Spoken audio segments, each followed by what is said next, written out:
Olá pessoal, estamos aqui no quartel-general da editora Central Gospel, esse lugar amplo, bonito e muito bem cuidado, para falar a respeito da Reforma Protestante, este grande evento ocorrido exatamente no ano de 1517, século XVI, no dia 31 de outubro. E esse vídeo ele é muito propício, porque nós estamos comemorando hoje os 500 anos da Reforma Protestante. Esse evento praticamente passou a limpo a igreja, produziu uma grande mudança no meio eclesiástico da época, uma vez que a igreja havia se desviado dos verdadeiros ensinos da palavra de Deus, trazendo para o seu seio princípios e ensinamentos que se constituíam em grandes erros teológicos. Porém, o Espírito Santo, ele, no seu eterno propósito, operou, transformando a igreja, modificando seus ensinos. Os reformadores, eles não só devolveram as escrituras ao povo, mas eles também devolveram ao povo a melhor interpretação do texto sagrado. E isso também precisa ser destacado. Lutero afixou na porta da igreja de Wittenberg as 95 teses que constituíam a sua leitura das Escrituras Sagradas, a sua interpretação das Escrituras Sagradas. E essa questão da interpretação é muito importante. Lutero, então, pontuou a justificação pela fé como o principal ensino das Escrituras Sagradas. Lutero estabeleceu que a justificação pela fé é a rainha das doutrinas bíblicas. As outras doutrinas, elas surgem a partir deste grande ensinamento. Naquela época, a igreja estava perdida na prática das boas obras, no pagamento de indulgência, na prática de penitências, como intermediários entre Deus e o homem. A salvação viria da prática desses princípios. Porém, Lutero veio cravando esse ensino, que a salvação do homem é uma questão de fé. Se ele realmente crer no sacrifício que Jesus fez na cruz do Calvário, ele será salvo. Como está lá em Romanos capítulo 10, versículos 9 e 10. Se com a tua boca confessares ao Senhor Jesus e em seu coração creres que Deus o ressuscitou dos mortos, serás salvo. O texto que mais chamou a atenção de Lutero nas Escrituras foi Romanos capítulo 1, versículos 16 e 17. Nesse texto, a Bíblia diz: eu não me envergonho do Evangelho, porque é o poder de Deus para a salvação de todo aquele que crê. E a justiça de Deus se revela no Evangelho de fé em fé, porque está escrito: o justo viverá por sua fé. E então Lutero, firmado nessa fundamentação bíblica, ele progressivamente entendeu de uma maneira clara o que as Escrituras ensinam a respeito da salvação do homem, o que as Escrituras ensinam sobre Deus, o que as Escrituras ensinam sobre o homem, o que as Escrituras ensinam a respeito da vida eterna. E nós, hoje, somos oriundos deste grande acontecimento. Nós somos todos filhos da Reforma Protestante. Eu diria que nós precisamos saber disso porque são as nossas origens. Nós nascemos da Reforma. A Reforma, ela se baseou em 5 pontos principais. São as solas. A palavra sola vem do latim e significa somente. Então, 5 pontos constituem a identidade reformada. Só as Escrituras, só o Cristo, só a fé, só a graça, somente a Deus glória. Um cristão reformado é aquele que crê nesses 5 pontos da Reforma Protestante. Vamos comemorar então, são 500 anos. Nenhum de nós estará vivo no próximo centenário da Reforma, mas nós estamos vivos agora e nós não podemos deixar por menos. Eu creio pessoalmente que o dia 31 de outubro deveria ser um feriado universal, porque o mundo nunca mais foi o mesmo, a igreja nunca mais foi a mesma, a sociedade nunca mais foi a mesma por conta dos legados da Reforma Protestante. Oi gente, ainda aqui na editora Central Gospel, falando a respeito da Reforma Protestante, eu gostaria só de colocar aqui alguns pontos a respeito do cenário da Reforma Protestante. Desde a, entre aspas, conversão de Constantino no século IV, ali esse é um marco na história do cristianismo, porque o imperador se converte e ele torna o cristianismo, outrora um segmento cruelmente perseguido, em religião oficial do Estado. Então isso dá uma grande mudança, porque a igreja que era perseguida passou a ser uma igreja massa de manobra política nas mãos do Império Romano. Então, exercendo domínio nas questões eclesiásticas, foram introduzidas coisas erradas do ponto de vista teológico. Por exemplo, o culto a Maria, o culto aos santos, né, os dogmas marianos, a impecabilidade do Papa, a venda de relíquias, a venda de indulgências, o ensino da prática de boas obras para que a salvação fosse alcançada, além de coisas extremamente erradas, como a simonia, que era a utilização de cargos eclesiásticos em busca de interesses, em busca de uma contrapartida que está em rota de colisão com o verdadeiro comportamento do cristão. Então, esse cenário, pouco a pouco, foi criando as circunstâncias para que houvesse a reforma protestante. Então, muitos séculos se passaram, em torno de 12 séculos se passaram, e progressivamente a igreja foi se desviando dos verdadeiros ensinos das escrituras sagradas, até que o próprio Deus resolveu colocar um basta. E ele levantou, inicialmente, os pré-reformadores, John Huss, John Wycliffe, Savonarola. Esses homens morreram por conta das suas convicções, das suas leituras corretas das escrituras sagradas. Depois dos pré-reformadores vieram os reformadores.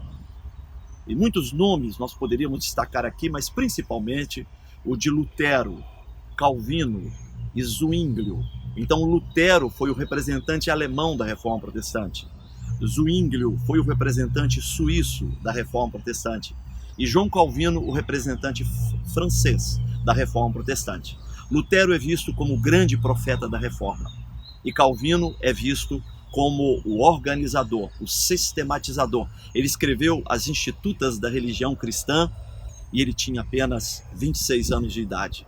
E até hoje, esse documento histórico, essa obra literária, ainda causa grande impacto no meio bíblico, no meio cristão, no meio teológico. Então, houve um ato emblemático a respeito da reforma, quando Lutero afixa as suas 95 teses na porta da igreja de Wittenberg, e ali há uma ruptura entre ele e o sistema católico da época. Então isso aconteceu porque Lutero teve um encontro com as escrituras. É interessante destacar aqui que a primeira vez que Lutero teve consciência de que a Bíblia existia, ele já tinha 20 anos de idade. E aí, nesse texto de Romanos, capítulo 1, versículo 16, nós temos ali o estupim de tudo. Lutero se transforma num estudante apaixonado das escrituras sagradas, até que ele se posiciona dessa maneira firme. E ele mesmo disse na Dieta de Worms, em 1521, quando ele é chamado para uma retratação, ele diz: não posso me retratar, porque não posso agir contra a minha consciência, e que Deus me ajude, porque ele sabia que o sistema era cruel e punia com a condenação e a morte todos aqueles que divergissem. Mas este homem, cheio do Espírito Santo e da palavra de Deus, se posicionou de uma maneira firme. E agora nós estamos aqui comemorando os 500 anos da Reforma Protestante. Vamos celebrar! Oi pessoal, estamos aqui ainda na Editora Central Gospel falando de Reforma Protestante. Aliás, por mais que falemos do assunto, isso ainda será pouco, tal a importância deste grande acontecimento. Alguns historiadores chamam a Reforma Protestante de Revolução Protestante, por conta da mudança na face da igreja, e uma mudança que não se restringiu ao meio eclesiástico. Ela alcançou a sociedade de uma forma radical, revolucionária. A sociedade nunca mais foi a mesma.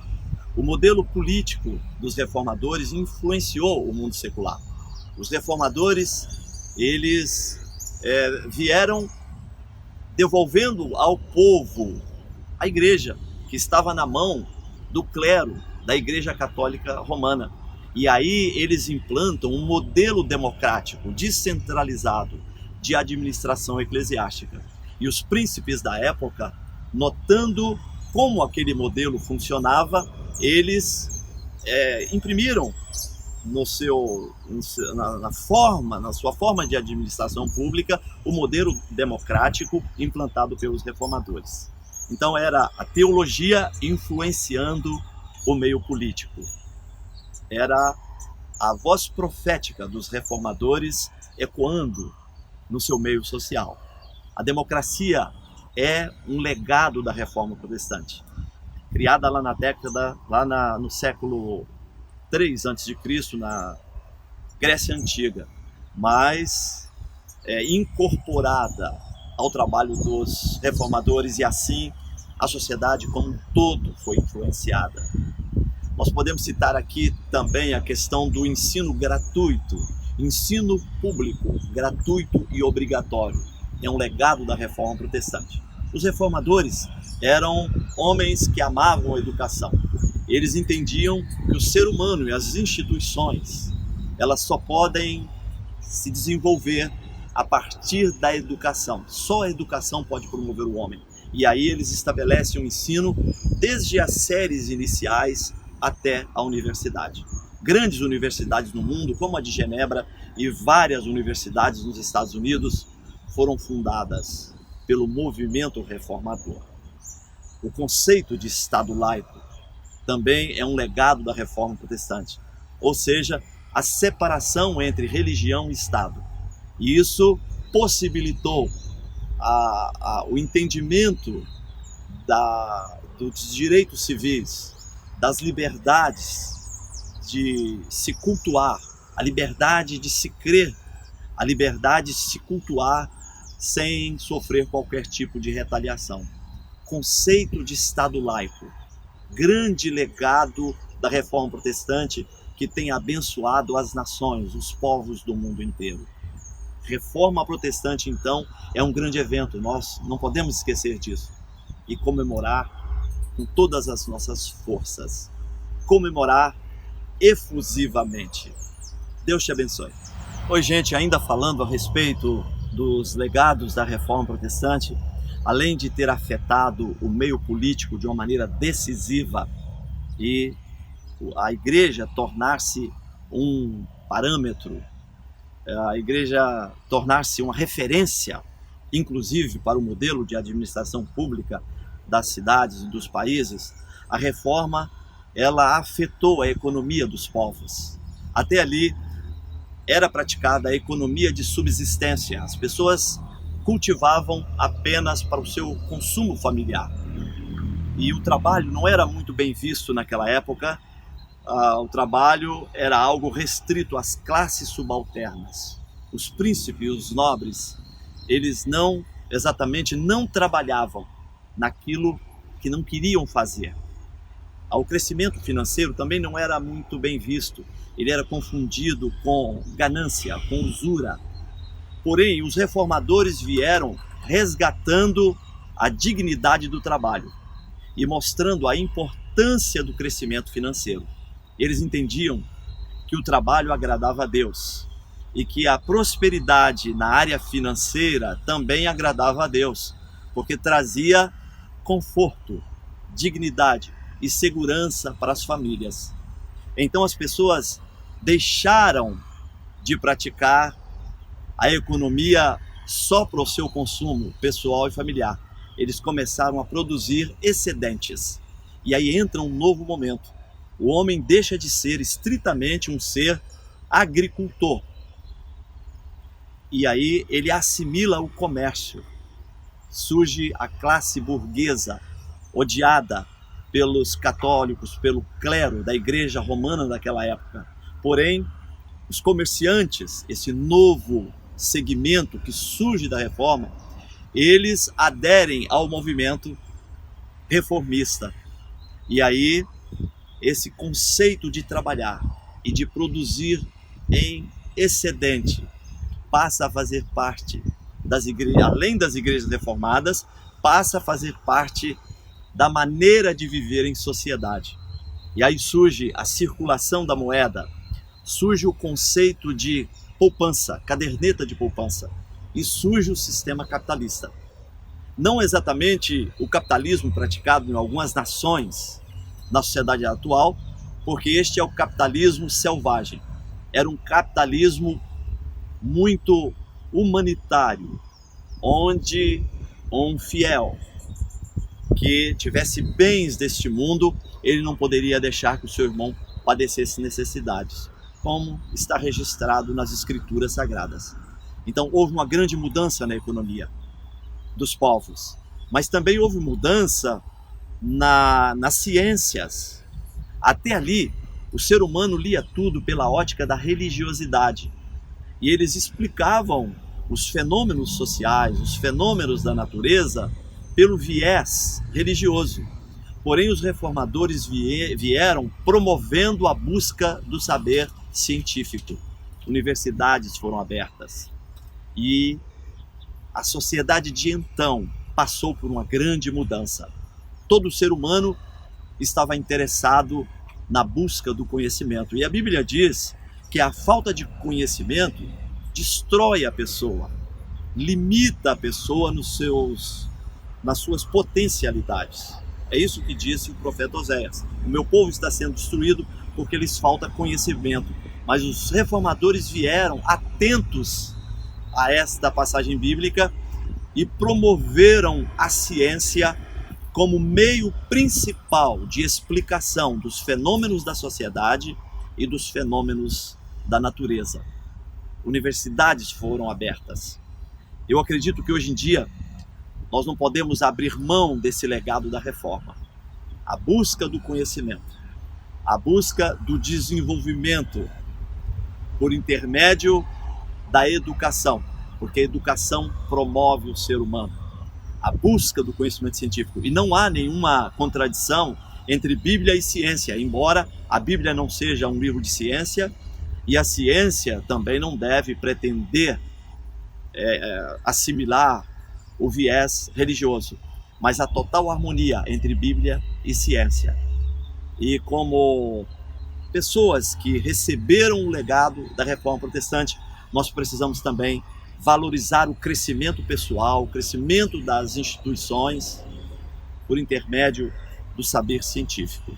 Então, são legados deixados pela Reforma Protestante que afetou a vida do ser humano, que afetou de uma maneira decisiva a sociedade. Então só nos resta comemorar. Neste dia, 31 de outubro de 2017, nós estamos completando 500 anos de Reforma Protestante. Temos todas as razões para fazer isso da melhor forma possível. Reforma Protestante, o grande evento da sociedade, o grande evento da história da Igreja Cristã. Celebremos!